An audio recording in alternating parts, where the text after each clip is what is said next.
ఉన్నటువంటి బీజేపీ ప్రభుత్వం కార్పొరేట్ శక్తులకి అంటగాగి మొత్తం ప్రభుత్వ రంగ సంస్థలన్నింటినీ కార్పొరేట్ శక్తులకి అప్పగించే దాంట్లో భాగంగా మొత్తం ఈ దేశానికి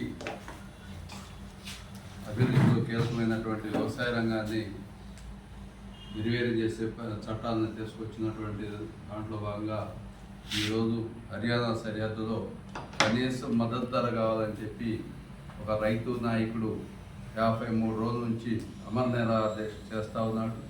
అయినా ఇంతవరకు పాలకులు కానీ ప్రభుత్వ రంగంలో ఏ ఒక్కరు కూడా ఆ రైతు నాయకుడి సమస్య ఎందుకు చేస్తున్నాడని కనీసం ఆయనకి సంఘీభావంగా పోయి పలకరించడం కానీ ఆ సమస్యను పరిష్కారం చేయడానికి కానీ ఏమీ ఆలోచించినటువంటి పరిస్థితి.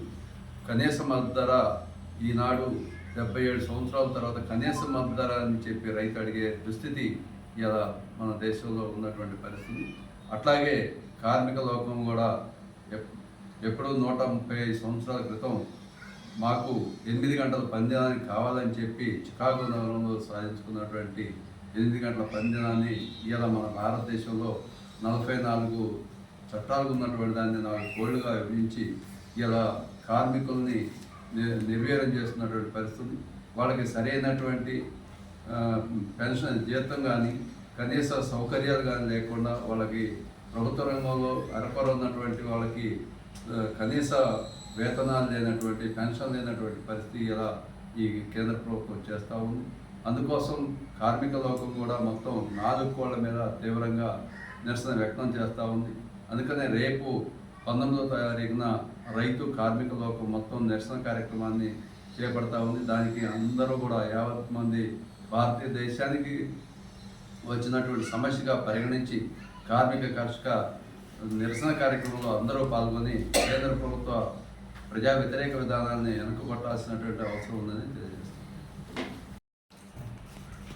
ప్రధానమైనటువంటి అంశం భారతదేశ వ్యాప్తంలో రైతాంగ ఉద్యమ నేత అయినటువంటి దావలే గారు 53 రోజుల నుంచి అమరణ నిరాహార దీక్ష చేస్తున్నారు. కేంద్రంలో ఉన్నటువంటి ప్రధానమంత్రి కేకేస్తే అని పడేటువంటి ఢిల్లీ నగరంలో నిరాహార దీక్ష చేస్తుంటే దాని గురించి పట్టించుకున్నటువంటి దౌర్భాగ్య పరిస్థితులు ఉంది. ప్రధానంగా రైతాంగ సమస్యల్లో ఇలా రైతుల్ని ఇబ్బందికరం చేసేటువంటి చట్టాలను తీసుకొచ్చి పెట్టారు. ఆ చట్టాలకు వ్యతిరేకంగా దావలే గారు చేసేటువంటి అమర నిరాహార దీక్షను సంఘీభావం చెప్పాలి. అదే రకంగా ఇలా రైతే దేశానికి వెన్నుమొక్క అని చెప్పుకుంటున్నాం, కానీ రైతుల గురించి మాత్రం ఈ పాలకులు కనీసం ఆలోచించేటువంటి పరిస్థితి లేదు. అందుకోసం కార్మిక చట్టాలని కుదిస్తున్నారు, రైతాంగానికి వ్యతిరేకమైనటువంటి చట్టాలు తీసుకొస్తున్నారు. అట్లనే వ్యవసాయ కార్మికులకి కావాల్సినటువంటి అందుబాటులో ఉండాల్సినటువంటి చట్టాలని ఈ పాలకులు కాలరాస్తున్నటువంటి పరిస్థితి ఉంది. అందుకోసం కార్మిక కర్షక వ్యవసాయ కార్మికుల యొక్క ఐక్యతతో మైత్రితో నిరసన కార్యక్రమం చేయాలని చెప్పి అఖిల భారత సంఘాలు పిలుపునిచ్చాయి. రేపు 19వ తారీఖు నాడు అన్ని మండల కేంద్రాల్లో దేశవ్యాప్తంగా నిరసన కార్యక్రమాలు నిర్వహిస్తున్నాం. అందులో భాగంగా పెనుబలిలో కూడా విఎంఎన్జర్ సెంటర్లో రేపు నిరసన కార్యక్రమాన్ని చేపట్టడం జరుగుతుంది. దీన్ని జయప్రదం చేయాలని చెప్పి మేము కోరుతాం.